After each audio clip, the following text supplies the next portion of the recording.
بسم اللہ الرحمن الرحیم۔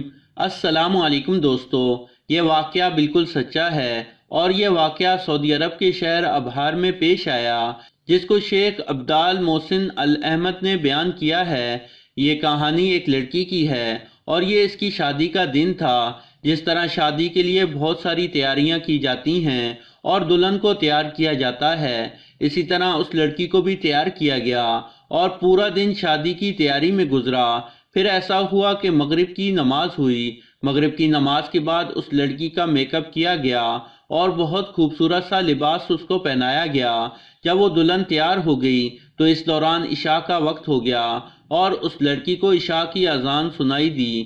اب اس لڑکی کو لگا کہ میرا وضو ٹوٹ چکا ہے جو میں نے مغرب کی نماز کے لیے کیا تھا، اب مجھے دوبارہ وضو کرنا پڑے گا اور نماز عشاء ادا کرنی پڑے گی۔ وہ ابھی یہی سوچ کر وضو کرنے جا رہی تھی کہ اتنے میں اس کی ماں ڈریسنگ روم میں آ گئی۔ دلہن کی ماں نے اس سے پوچھا کہ تم کہاں جا رہی ہو؟ اس نے کہا کہ عشاء کی اذان ہو چکی ہے اور میں سوچ رہی ہوں کہ نماز ادا کر لوں، کیونکہ اس کے بعد شادی کی رسموں کے بیچ مجھے وقت نہیں ملے گا۔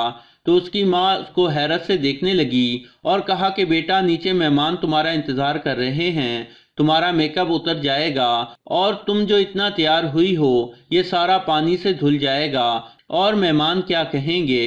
ان کو بہت برا لگے گا، وہ تمہارا مذاق بھی اڑا سکتے ہیں، تمہیں اس بات کا کوئی خوف نہیں۔ وہ لڑکی مسکراتے ہوئے بولی، آپ اس لیے پریشان ہو رہی ہیں کہ میں لوگوں کی نظر میں خوبصورت نہیں لگوں گی، لیکن میں تو اپنے پیدا کرنے والی کی نظر میں خوبصورت بننا چاہتی ہوں۔ اور پھر وہ وضو کرنے کے لیے آگے بڑھ گئی۔ لڑکی نے وضو کیا، اس کے بعد اس کا میک اپ اتر گیا، لیکن اسے میک اپ خراب ہونے کا کوئی افسوس نہیں تھا۔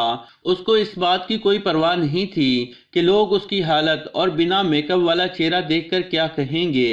اسے تو صرف اپنے رب کے سامنے سرخرو ہونا تھا، اسے تو صرف اپنے رب کی نظر میں اچھا بننا تھا۔ اس نے نماز پڑھنا شروع کی اور اس نماز میں اس نے وہ لطف و مزہ پایا جو بہت کم لوگوں کو نصیب ہوتا ہے۔ پھر وہ سجدے میں چلی گئی۔ جب اس نے آخری سجدہ کیا وہ اٹھ نہ سکی۔ آپ کو جان کر افسوس ہوگا، لیکن خوشی اس بات کی ہوگی کہ ایسا سجدہ بہت کم لوگوں کو نصیب ہوتا ہے۔ وہ لڑکی حالت سجدہ میں اپنے خالق حقیقی سے جا ملی۔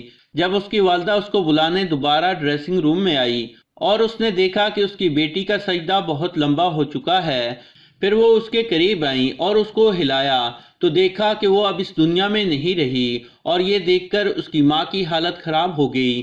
لیکن اس کی ماں نے صبر کیا اور کہا، ہاں میری بیٹی نے صحیح تو کہا تھا کہ اللہ تعالیٰ کی خوشی لوگوں کی خوشی سے زیادہ معنی رکھتی ہے۔ وہ اللہ تعالیٰ کو قریب کرنا چاہتی تھی، اللہ تعالیٰ کی نظر میں خوبصورت بننا چاہتی تھی۔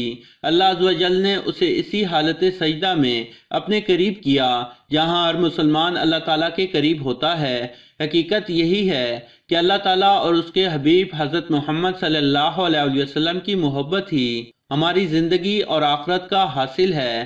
سورہ آل عمران کی ایک آیت میں اللہ تعالیٰ فرماتے ہیں، اور دنیا کی زندگی سوائے دھوکے کے سامان کے کچھ نہیں، اور ہم سب اللہ اور اس کے رسول صلی اللہ علیہ وسلم کی فرما برداری میں لگ جائیں، نمازوں کی پابندی کریں، جو ہم پر فرائض اللہ تعالیٰ نے دیے ہیں ان فرائض کو پورا کریں، نیکی کا کام کریں، اللہ تعالیٰ کا ذکر کریں، اپنے اخلاق کو اتنا اچھا بنا لیں کہ اپنے عمل کو اتنا اچھا بنا لیں کسی کا دل نہ ٹوٹے، کسی کا دل نہ دکھائیں۔ اس سے نہ صرف ہماری دنیا بلکہ آخرت بھی سنور جائے گی۔ تو دوستو، یہ تھی ہماری آج کی ویڈیو۔ یقیناً آپ کو پسند آئی ہوگی۔ پسند آنے کی صورت میں اس ویڈیو کو لائک ضرور کریں، اور اس ویڈیو کے بارے میں اگر آپ کی کوئی رائے ہے تو اسے کمنٹ باکس میں ضرور لکھیں، اور ہمارے اس چینل کو سبسکرائب کرتے ہوئے ساتھ موجود گھنٹی کا بٹن بھی دبا دیں۔ جزاک اللہ۔